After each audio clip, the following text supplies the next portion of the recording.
Springtime for Hitler and Germany. Getting the singing out very early. What is it about Nazis that make people break out into song? First Mel Brooks, now this. I feel like it's the extreme tragedy bolstered by extreme levity. You know? Oh, I thought it was just because they were just so camp. That too. I mean, armbands, tailored uniforms. What's not to love? I'm the German Ethel Merman, don't you know? Exactly. I watched a really good documentary. I think it was on Tubi, as a lot of things that I watch are. Shout out to Tubi yet again. It was basically about, can you make jokes about the Holocaust? Yeah. And it was really interesting because it wasn't one of those, we can't say anything, censorship documentaries. Sure. It was literally like, we're talking to Jewish comedians about whether or not you can or should make jokes about Hitler and the Holocaust. Yeah, right. And everybody had all of these really interesting topics and opinions. And obviously they were talking to people like Mel Brooks, who've made a living out of that sort of thing. And yeah, his thing was like, yeah, I would never make a joke about the Holocaust, but I will always make a joke about Hitler. Right. He's ridiculous. Yeah. The Holocaust wasn't. Yeah, so yeah, there's like that key difference. Sure. Yeah. That's sort of the power thing, where making fun of the Holocaust is obviously punching down if we're simplifying it, whereas, taking down someone in such a vile position of power is what we do as comedians. It's what you gotta do. It's what you gotta do. It's your duty. It's in the job title. That's right. Hitler mocker. Ben Volchok, Hello. welcome to Reanimates. Thank you very much for having me. We're doing Snide and Prejudice today from 1997. It's an interesting one because I think I wasn't a huge fan of the film itself, but I was really, really intrigued by everything surrounding it.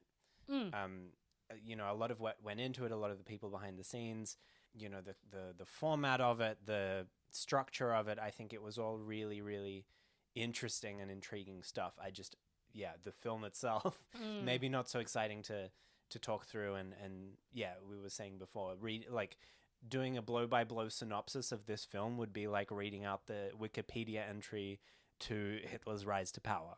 Yes, this is going to be a pretty different episode shape-wise. Yeah. Normally I would do much more of a scene-by-scene-ish breakdown, touching on key points here and there, but this is a long film for what it is. It's 2 hours. You'd think 90 minutes, but no.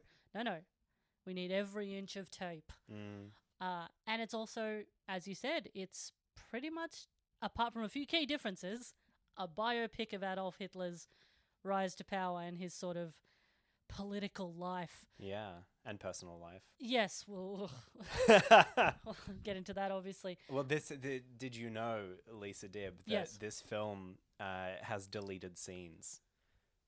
There were things that they actually cut out of this film. How long was this film originally? I have no idea. But going into I think that it was shot over 2 weeks. They found this house, shot it really cheaply. So I feel like what they did was they were like, okay, we got these actors, we've got this location, let's milk as much as we can while we're here and then work it out. And then we'll sift through it later. And fix it in post. There is a lot of interesting things about this film, I will say that. I was bored to tears most of the time, but I will say that there were some things that were commendable.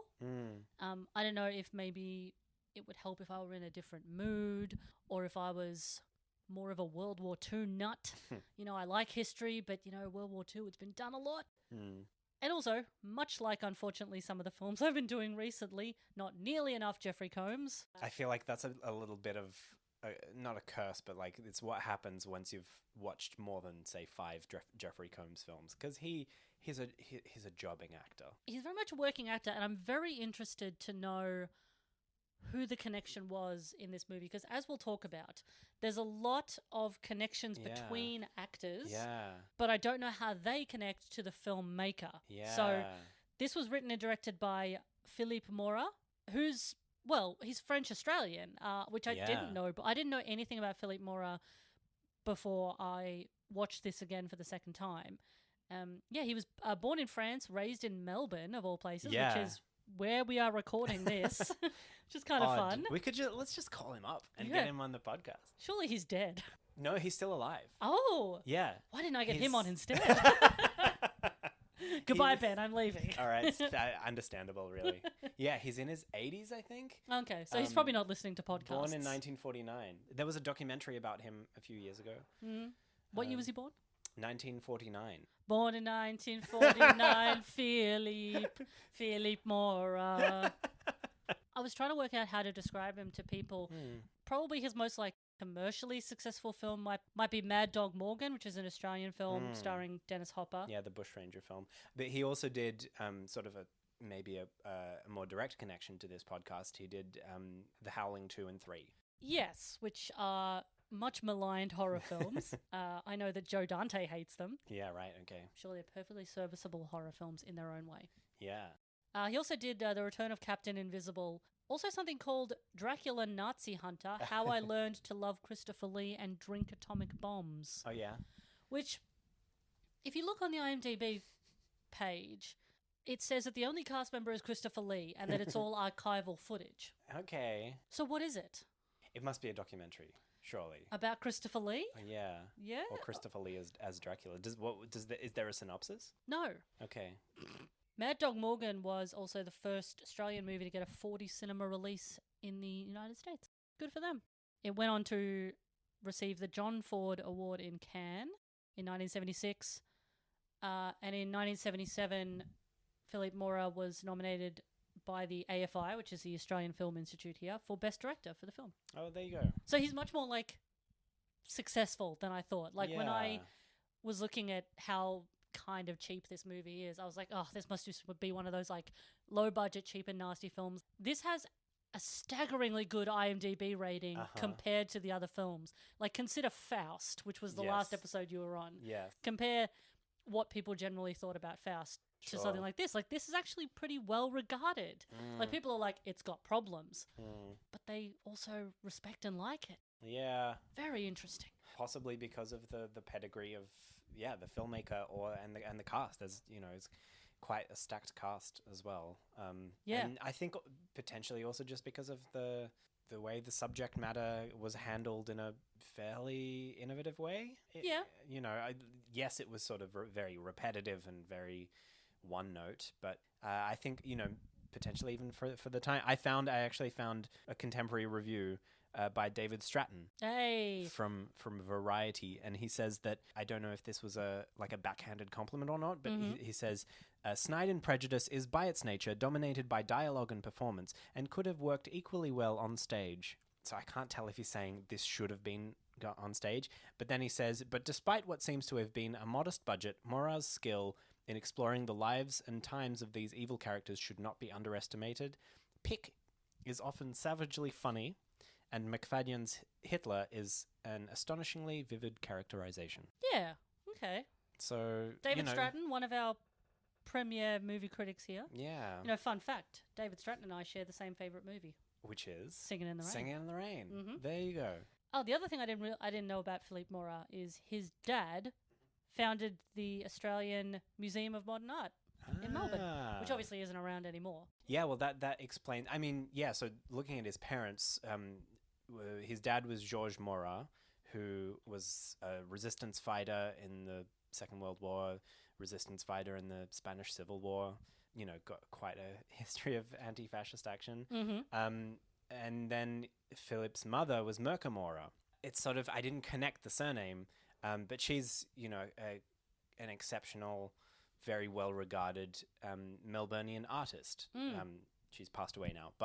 And Georges, after they married and moved to Melbourne, they, had a lot of stuff to do with the art world. Classic art kid. Well, his first films were these silent, short art films shot on the streets of Melbourne, and then with musical score by a friend of his, and they were shown in cafes and galleries, and it's the classic thing. There's definitely a part of me that something I love about seeing Australian films, especially Victorian or Melbourne films, is just that ability to look at it and go, I know that place. Yeah, I've been there.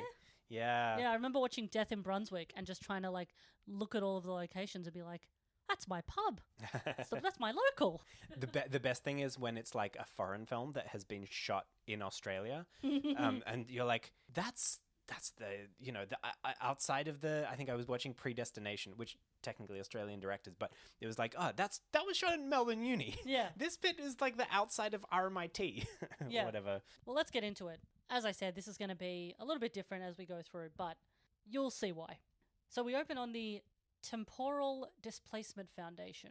We see some doctors discussing someone called Hitler, and you're like, surely not. Surely. Come on now. How many Hitlers are there in the world? Come on. Surely that name is gone away. What, the Hitler? The Hitler? No, a Hitler. One of these men is Rene Auberjonois from Star Trek Deep Space Nine. From Star Trek Deep Space Nine. And there will be more Deep Space Nine connections in this film, which is, again, where I'm a little bit confused. Yeah, I noticed that. We soon meet who they're talking about. We meet Angus McFadden from Braveheart and Saw 3 as Michael, but also a man who thinks he is Hitler. Believes he is Adolf Hitler from the war. And there's some other folks in period dress too, and it's becoming very clear that he's being supported in this delusion. So Rene Auberjonois is playing Dr. Cohen, and he's talking about his patients. They all believe that they're, like, you know, he works specifically with people who believe they are specific historical figures. And he just talks about how he's put the guy who thinks he's Hitler in with other patients who think that they're figures from that time and place as well, and is attempting to exorcise the trauma of that time or patients' ideas of that time by running them through the actual era and actual incidents that occur. Yeah. Down to the, like, day and time of, like, really, really minute occurrences in the life of Adolf Hitler. Like, even when he's running Michael, I'm just going to call him Hitler from here, and an actress playing Eva Braun through their respective suicides. And Michael seems to know that it's not real. This is the only point where he really seems to not know, because he talks about being, quote, sick of dying. I have died 3 times this week. Yeah. So he knows that it's a play. Yeah. And particularly, you know, as the film goes on, as the treatment goes on, he gets more and more dissociated from reality. Yeah, Dr. Cohen very much takes him through Hitler's whole political life, including his formative years as a painter, and this is kind of funny. And now, to the men's Flophouse Vienna, 1907. You are 19 years old. You are writing a letter to Dear Mother, I have been denied admission to the Academy of Fine Arts. I am very disappointed. He does ramp up the German accent a bit. It does get a little bit silly, which is fine. You're allowed to be silly when you play Hitler. Absolutely. And I feel like I'm going to make the bold claim. This is, you know, this isn't downfall. I think this was part of what made this film interesting, was that it wasn't a drama. It was essentially like a black comedy, very, on the absurdist end, but it still played out like a drama in a way. Well, yeah, because what's happening in the life of the person he thinks he is, those things are dramatic. Yeah, yeah. And I think also they've exaggerated certain aspects of the characterization, but the actual events are so by the book. Yeah, it's weird how specific and accurate they went to the life. Can I just say, if they hadn't, Jeffrey Combs would not be in this film. Possibly. Because he plays such a minor figure in the whole spectrum of Nazi officials. Low on the Nazi rung. This film is very dark in, like, lighting, like literally dark. Like, there's some points where, I don't know if they're filmed at night or if they're just filmed in very dark rooms, but they're so dark sometimes you can't actually see who the characters are. So there's a lot of people that I just kind of went, I'm just going to have to assume I don't know who that character is. They didn't name a lot of them as well. I think they just made you assume, like, this person was Goebbels. And also the IMDb, in a weird... Like, I've never had this with IMDb. There are some characters that are in the film that aren't even on the IMDb. And they've got speaking roles. They're not entirely uncredited. Some of them are in the Wikipedia. Others aren't. So, yeah, there's definitely some people who I'm not going to say who plays the character because I don't know. And also one of the things that I think was potentially different between the Wikipedia and the IMDb listing was the way that some of them were credited as therapists, and in some they weren't. Yeah. Which, I guess in the film gets blurred as well, because in the film the head psychiatrist recruits some of the therapists to play these figures alongside the patients, which is confusing. Which is probably the point, but still, it's an art film. That's right. McFadyen does get screamier as the scenes go on. Because he also starts morphing and shifting in appearance. Like he's presumably the same trajectory that Hitler had of his appearance. It starts off the film without a mustache, and starts off the film with a regular haircut, and then slowly as the film goes on, there's a scene where he tries on the mustache, and then he tries to flatten his hair to make the iconic cut. Yeah, he does. He does eventually morph, and his voice and the way he speaks gets much more to what we think of as Hitler. Very intense projecting, gesticulations. Yeah. Cohen seems to think that allowing the patients to indulge in their obsession will create a cure. I'm not sure how.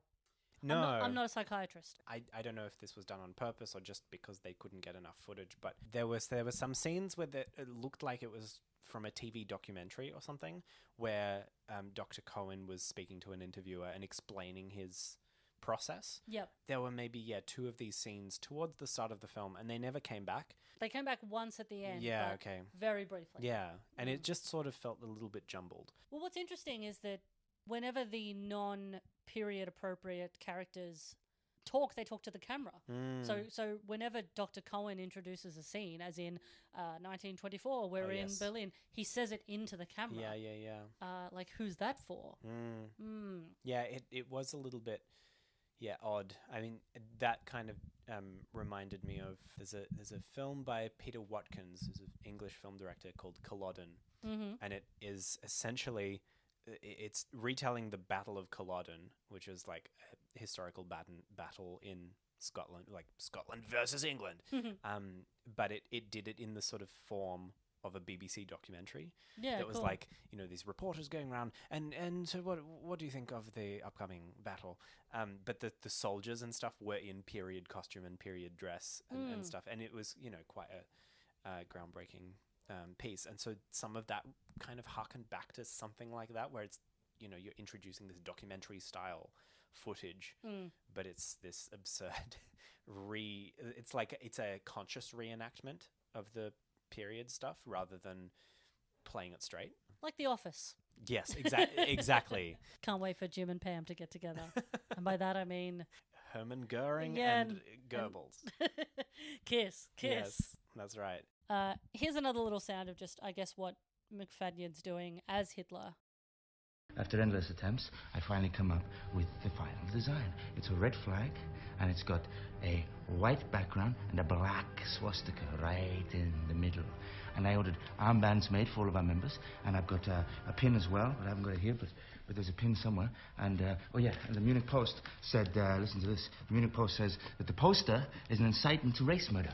Good, because you know what that means? My strategy is very, very clear now. The more social chaos I can create, the more people will join the party for security. After all, I promised to end the chaos. He's doing a bang-up job. He's a very good actor. Yeah. I genuinely don't think I've seen him in anything, though. Yeah, I was surprised. I thought he was more famous than he was. I think maybe you're thinking of the other McFadyen, who's from Pride and Prejudice. I think so. Matthew, possibly? Matthew McConaughey. Yeah. All right, Miss Bennett. Y'all want to come to the dance? Snide and Prejudice, Pride and Prejudice. Of course. Comes full circle. Your mama tells you don't like to dance, but I think you might like to dance with me. Put Matthew McConaughey in Pride and Prejudice. Yeah, the put Matthew McConaughey in Jane Austen adaptations challenge. Mm-hmm. It's a truth universally acknowledged that a single man in possession of a good fortune, he must be a wonderful wife. I'm just gonna go on down to Texas and Go on down to going down to Texas, where Mr. Darcy lives. Have a barbecue. Have a Darcy Q. I think that, listener, you will find those are both exceptionally accurate Matthew McConaughey impressions. All right. All right, okay. How about that? There's also a fun appearance in this by yet another Deep Space Nine actor. Oh yeah, Armin Shimmerman. Mr. Quark, playing Eckhart, who is friend and supporter of Hitler, as far as I'm aware. I didn't Something like that. I tried to look up who the figure was, and I think he was a Navy commander. But it could have been someone else. Long story short, I believe he was just somebody who helped Hitler out at that time in his life. Mm-hmm. Boo. Yep, war criminal. Why'd you do that, fucko? Yeah, in fact, Jeffrey Combs is like the only one who comes out good at the end of this. As is so often the case. There is a scene which sort of starts off the various scenes in this film of Hitler's sexual proclivities. Oh, yeah. Which are obviously much talked about in history in general. Like, if you type in Hitler fetish into Google, people have a million different theories as to what he was into. Most people say coprophilia, poop stuff. In this scene, I believe Hitler has enlisted a woman to pour water on his face wearing lingerie, which is, I'm assuming, meant to represent being pissed on as a sort of fetish, which is obviously not within Cohen's treatment because he comes in and puts a stop to it, sedates Mr. Hitler. Sedating Mr. Hitler should be the working title for this film. Because Anthony Hopkins was going to be in it. Yeah, sedating Mr. Hitler. What are you doing? Oh, sedate them now. Sedate them now. Is that Hitler? No, that's the doctor. Oh, okay. I thought it was I'm like the doctor. Hitler in his old age. Oh yes, Hitler. Yes, we tried to invade them, but it didn't work out. Best laid plans, they say. Oh. Goring, come here.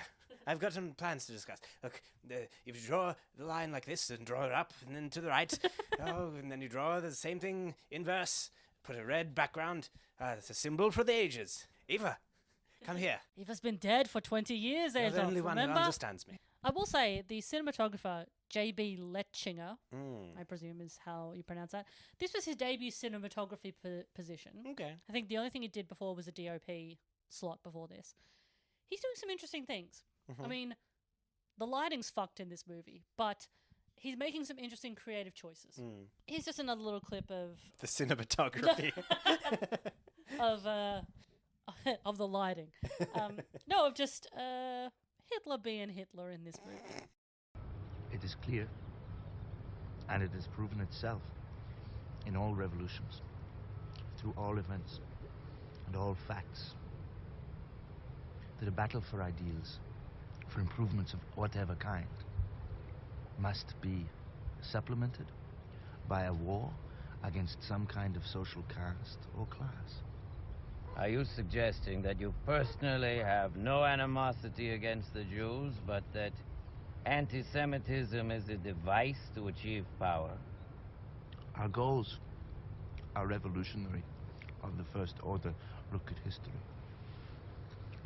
No revolution has ever occurred without a lightning rod through which the feeling of hate is conducted to the masses. Classic dictator. Classic dictator. They just love power. They love that shit. They love hating on stuff. Yeah. Just haters. Haters gonna hate. Haters gonna hate. This dictator's gonna dictate. Yep. So we're going through the life of Hitler. We've got creation of the Nazi Party. We've got his trial, his imprisonment for treason. We also meet Herman Goring, one of those classic Nazi inner party guys, played by Brion James from Blade Runner and The Fifth Element, in a hospital going mad from morphine withdrawal. I will say, this movie has been good for my historical knowledge because there's a lot of stuff I didn't know about that I now know. Because in real life, Herman Goring was injured in the beer hall push in 1923, the failed beer hall push, and became addicted to morphine for the rest of his life, which thankfully was only another 20 years. There you go. Learning so many things. And there's a couple of these, and the first one is here where Hitler breaks into song. I'm not sure why. I did see on the Philippe Mora IMDb page, whoever made it, someone had said that Philippe Mora often, he likes musicals, so he often has characters bursting into song in his films. I haven't seen any other Philippe Mora films, so I cannot say if that's true. I've seen Mad Dog Morgan, and I can't remember. That doesn't seem like a movie you'd break into song for. Well, look, it's bushrangers, you know, who knows? Are they naturally jovial, sing-song types? They can be when they're drunk. Sing your Irish folk songs, That's of course. right. Gonna rob a bank. Hey, do-do-do. Gonna rob a train. Boo-ba-doo-ba-doo-boo. Gonna kill a farmer. Whoop, whoop. Steal his cattle. Yep, ba-da-boo. Yep, ba-ba-ba-ba-ba-boo. And there's someone banging some cans together. Like a washboard. Ding dong, ding dong. Just the sound of the train going by. Oh no, we forgot to rob it. We were too busy singing. Too busy singing about robbing trains. Not enough robbing train. What's funny in the scene where he breaks into song, though, is that the man he's talking to, who is meant to be Goebbels, he's trying to, like, sing along, but whatever Hitler is singing, he's making it up as he goes. So the man does not know what he's singing, but he's having a go. We also soon meet Hitler's half-niece, Gelly. Oh, yeah. Gelly? Played here by a pre-American beauty, Mina Suvari. She lives with Uncle Adolf. Again, this Sorry. That's, I mean, that knowing where this leads. I didn't know any of this. No, neither did I. Like, it's not enough that he had to be a genocidal dictator. He was also a creep. An incestuous creep. Incestuous creep. There is a scene where he's painting her toenails, which I assume is meant to be a reference to Lolita. Very famous scene in that. We do eventually see a scene in the film where Adolf chews her out and attacks his chauffeur, Emil. Apparently they're having a relationship. When Gelly threatens to leave Adolf and tell the world about the perverse sexual things that he has been forcing her to do, we hear a gunshot. Apparently a suicide, but come the fuck on. Yeah. In real life, apparently, and yeah, I'm surprised I didn't know this, Hitler was apparently deeply and unhealthily obsessed with Gelly. He later said that she had been the only woman he had ever loved. Weird unit. Yeah. Yeah, who'd have thought? Who'd have thought? He had stuff going on in his mind. Like, who'd have he was just like a really quiet guy next door type. It's always the ones you least expect. Finally, an hour and 14 minutes into this fucking thing, we meet Jeffrey Combs. Jeffrey Combs. Yay! He's playing Otto Meissner, Secretary of State, chatting to President Hindenburg. Is that where the blimp comes from? Yeah, I'm pretty sure. Yeah. Around about the same time. Named after him? It was either named after him or they took him and inflated him. Oh, and he crashed? And he crashed. Oh, he was the huge manatee. That's right. So here's Jeff's... well, I assume that he wasn't trying to do Otto Meissner. I assume he was just having fun with the role and being silly. So, well, yeah, you know, I mean, we can't be like, oh, he's meant to be doing an amazing German accent. I don't think so. And also, he's one of the characters that's credited as a therapist. Yeah, so he's credited as therapist Meissner. Therapist Meissner. So I feel like he was like working in this institution. Like this is the backstory of the character. He's working in this institution. His crazy boss comes up with this plan, and he's like, "Go all out, man. Go do what you want with the role." Yeah, I'll be like a little bit camp. He was more than a little bit camp. Have this like really nice red like plush robe. Yeah, I'll be smoking the whole time. Absolutely. Yeah, which I assume is just a Jeff thing. Like if he can smoke on the set, he will. Okay. Like I don't know if and when he ever quit smoking, but he smokes in a lot of his films. Interesting. So here's Jeff being Meissner. His whole manner of handling political matters makes it extremely difficult to give him the leadership. He seeks absolute dictatorship. 13 million votes cannot be ignored. All classes. I also believe he will deal brutally with the communists. Meissner, is it true he was a house painter in Munich? He painted postcards. Now he believes he is the Messiah. I would say, in a word, he is playing this character as wormy. Yeah. Kind interesting. of insipid, cowardly. Yeah, it's interesting. I mean, he goes from like being quite self-assured, wormy, to when Hitler gets more powered, being really meek, wormy. Also, in the next scene where they're actually talking to Hitler, he's ironing Hindenburg's pants for the whole scene. So one of their meetings is interrupted by a man who believes himself to be Pablo Picasso. Oh yeah, played by Mick Fleetwood. Of all people. Why? What's the connection? Look, I feel like there must be some sort of a connection with the like English rock world, because Philippe Mora's first film was co-financed in part by Arthur Boyd, the Australian painter. So there's the Australian art connection, but also was co-financed in part by Eric Clapton. Noted racist Eric Clapton. And so putting apart the noted racist part, obviously noted musician, rock musician. So there must be some kind of in with the, because Philippe Mora lived in London for quite a number of years. Yeah. So he must have been in with that crowd. I sort of understood the Deep Space Nine connection because Rene Auberjonois is in this and his son is also in this. Yeah, right. I don't know who he played because, again, I don't think they mentioned his character's name. And Jeff is obviously in it. Armin Shimmerman is in it. Yes. So that's like the Deep Space Nine connection. There's a space TV show adjacent connection with Claudia Christian. Yes. Babylon 5, and she plays Renate Müller, who was a German film actress who was part of the propaganda push of Nazi cinema. They also, and I think Hitler wants to fuck her as well. Absolutely. And she mysteriously dies also after telling people about the apparently perverted things Hitler was making her do. I mean, it's fine to have fetish stuff. Absolutely, but don't use that, don't repress that and then invade Poland. Men will literally invade Poland before they go to therapy. We do see Jeff again in this long fucking movie. Oh yeah, so after Hitler gets to power, and the character that Jeffrey Combs played was like an advisor to President Hindenburg. Yeah. And so after Hitler comes to power, that Meissner wants to resign. He's like, I can't deal with this guy. Yep. And Hitler makes him stay. In this scene, he also tells Hitler that Germany is bankrupt, and the solution that Hitler comes up with is we should go to war. We do eventually come back to Cohen being interviewed, and he says that once a cure is found for the patient's various delusions, he'd like to take them out on a sort of theatrical tour, something that, quote, lay people could enjoy. I'm wondering if that is a comment on the film, because to me, this film felt like the sort of World War II Cliff Notes.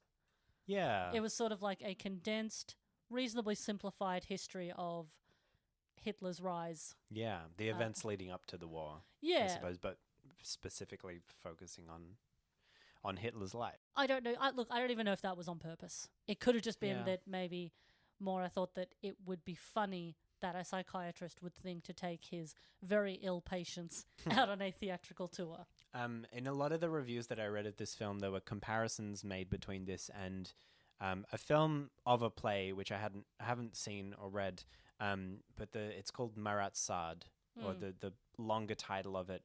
It's got a really, really long title. It's something to do with persecution and execution of Jean-Paul Marat as played by the inmates of an asylum and directed by the Marquis de Sade. I think that's like the full title of the film, and it mirrors the plot of this film in a way, in that the Marquis de Sade, who was at one point imprisoned and I think sent to a mental asylum, gets the patients in that asylum to recreate to put on a play that recreates the execution of Jean-Paul Marat, who was a French revolutionary figure. A play within a play. A play within a play. A play within a mental asylum within a play.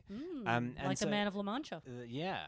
And so that quite a few reviews mentioned the parallels between that and this. I can see that. But I feel like all of them said that did it much more successfully. The subtext of the film itself, reading into it, I did think that, and I don't know if this was intended, but I did get quite a sense of, this is what happens when you let people be Nazis.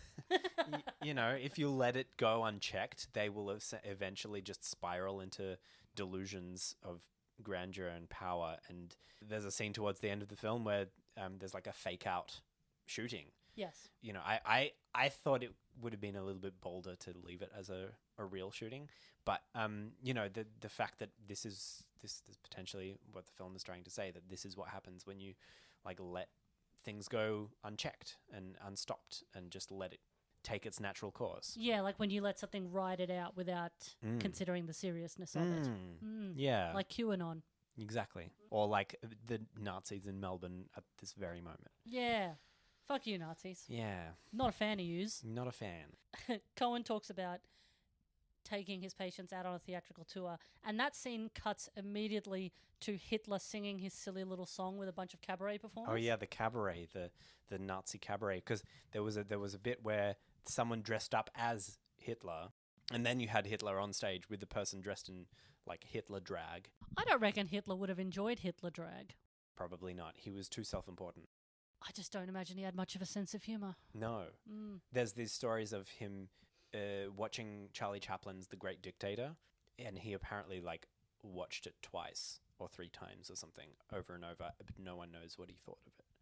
There's like no record of his reaction to watching it, but he watched it more than once. There probably was a part of him that was like, no publicity's bad publicity. Yeah, any brand awareness. It's still brand awareness. It's getting my name out there, you know. It's getting that whole look. Do you think that Hitler was really hoping for for that mustache to like become famous, like I think so. Trendy. Yeah. By all accounts, you know, he was a trendsetter. He dressed, you know, everyone dressed in Hugo Boss. That's true. This just in: Ben Volchok, Hitler's are trendsetters. Clearly I'm gonna cancel you. Fuck. Gonna cancel you, mate. Yeah, shit. So the scene ends with Cohen chatting to Hitler, and he doesn't have what you would call a delicate therapeutic approach, because he just comes up to a man who is in a fully fledged and very real delusion and just says, "You know, you're not really Hitler, right?" I mean, I would have thought there's like a whole like approach to doing that. Right. You have to ease into it.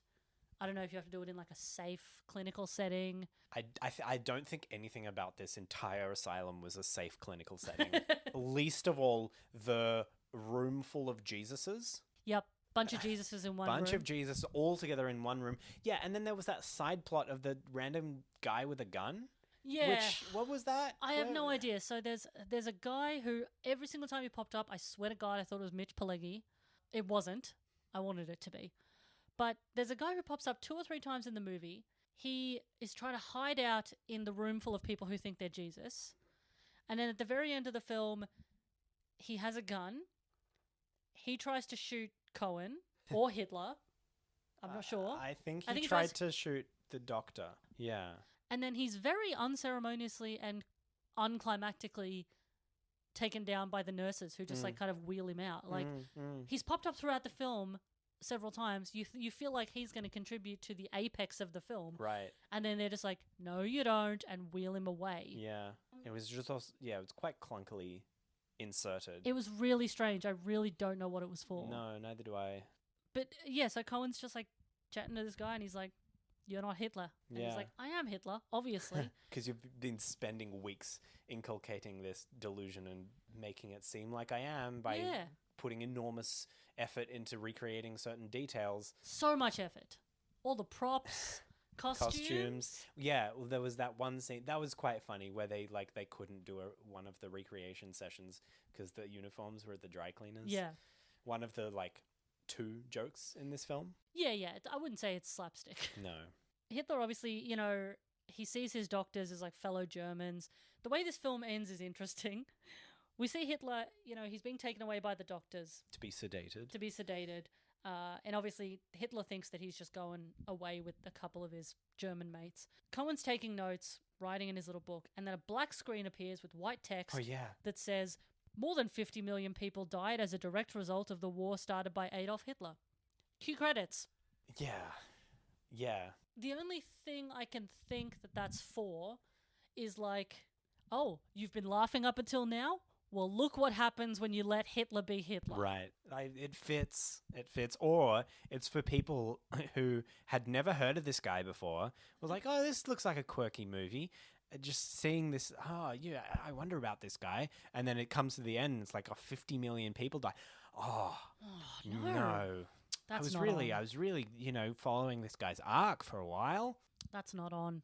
I mean, I was on board. I was on board with everything up until now, but that's right. This is where I draw the line. This is very much like an art piece in terms of the kind of art films that when you watch them and you don't get it, you feel a little bit not intelligent. Because there were parts of, like, by the time I got to the end of this film, I thought, what was the point of this? Because I'm always very interested in what people think of as satire, and this film is described as a satire, and all I just thought was, this was basically a biopic of Adolf Hitler. Yeah. What was satirical about this, apart from a couple of moments where he seemed a bit silly? You know, he's like pulling faces at the camera, breaking into song a little bit. The fact that it was, you know, set in a mental asylum, I suppose, as a base setting, was somewhat satirical. It's like, oh, look at these mad Germans. I guess, but that's just equating like genocidal dictators who knew what they were doing with people who are genuinely mentally ill. Yeah. Yeah. Like, I don't think that's fair.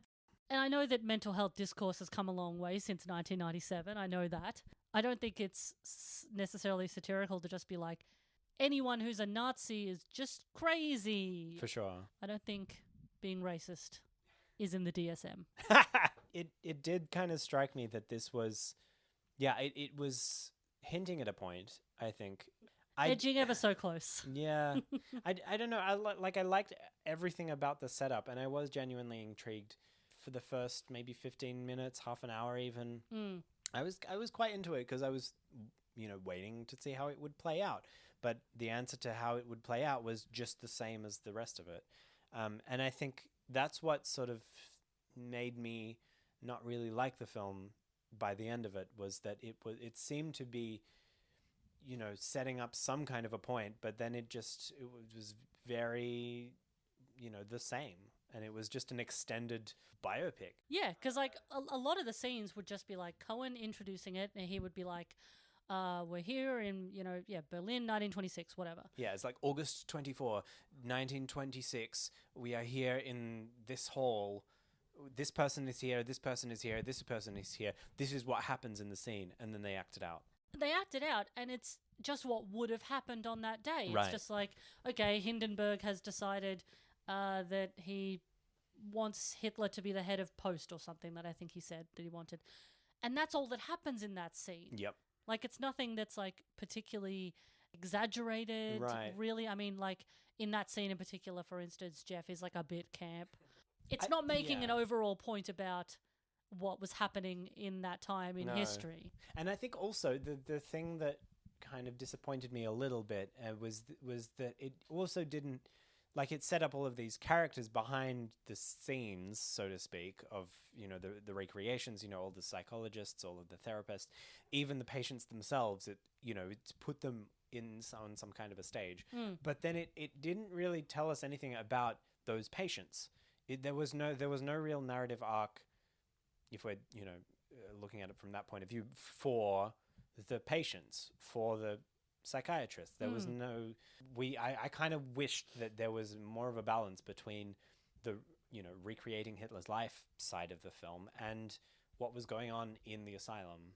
You know, there were a couple of scenes where, you know, he was chatting to his colleagues and making notes and things, but there was nothing really about who this man was, why he was doing it, you know. Yeah, there's a couple of little scenes, very, very short scenes, where it'll be Dr. Cohen talking to the other therapist and just being like, yeah, you know, I really want to get the Hitler stuff done today before lunch and all that stuff, business admin.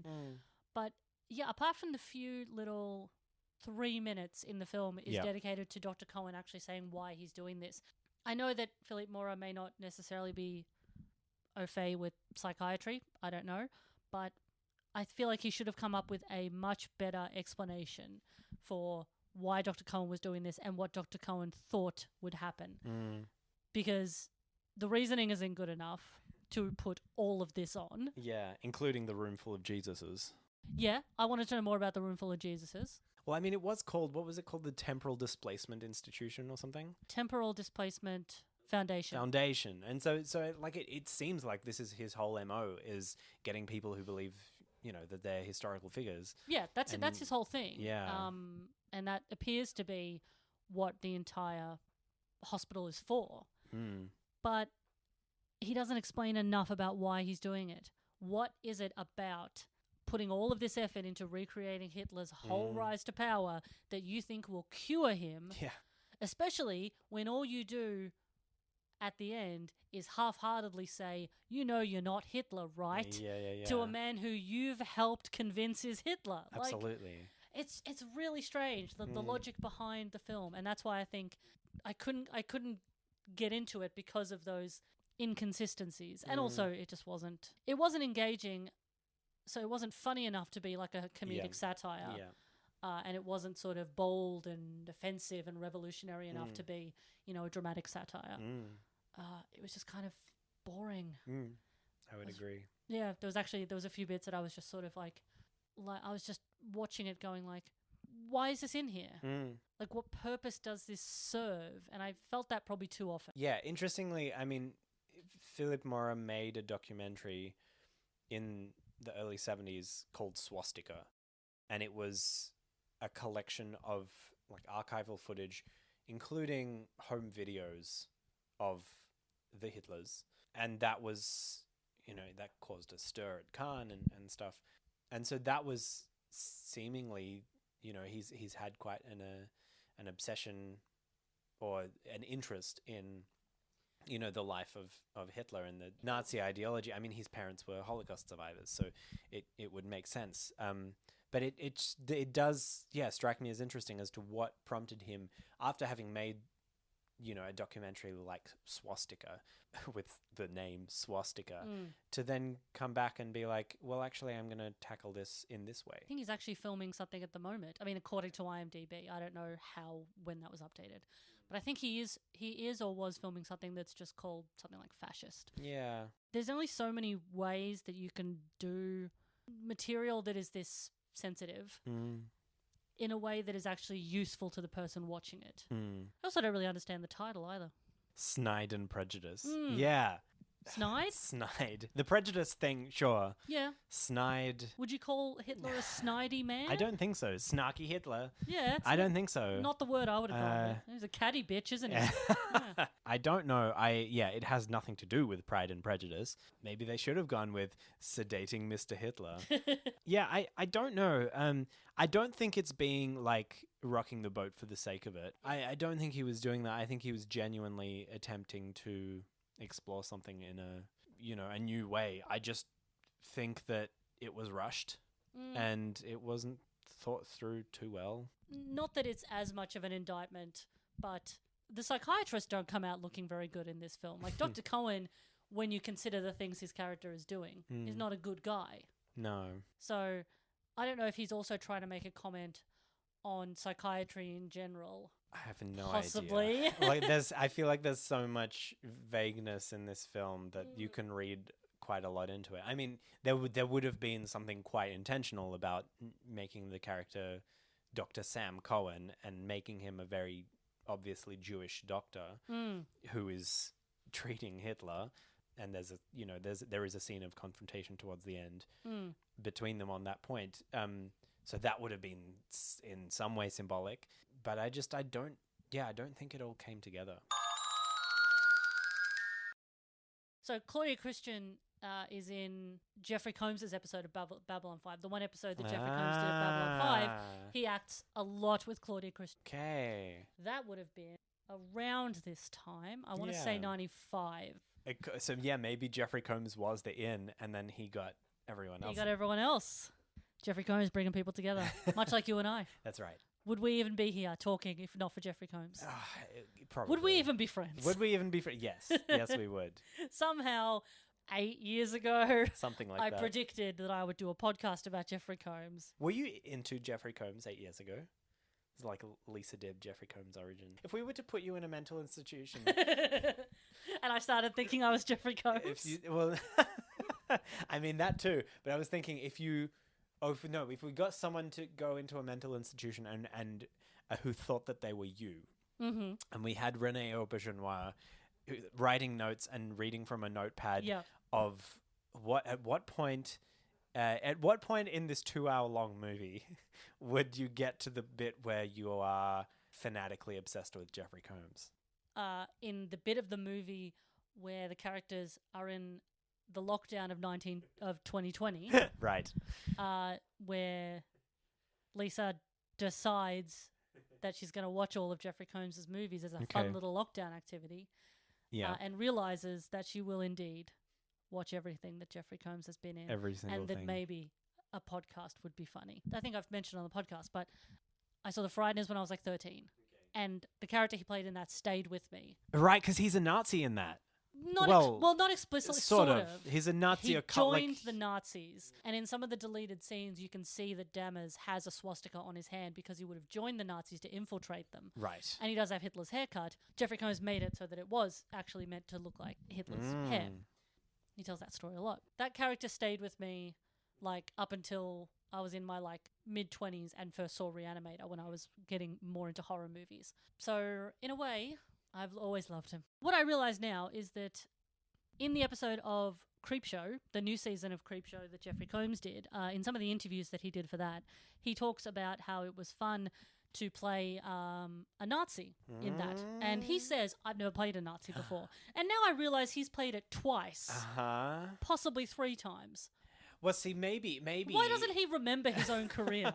Because there's a lot of things he's done. In fairness, the second time I'm thinking of is the end shot of Perversions of Science, which is a Twilight Zone-esque TV show where that joke about turns out he's Hitler actually is accurate and actually is Hitler at the end. Okay.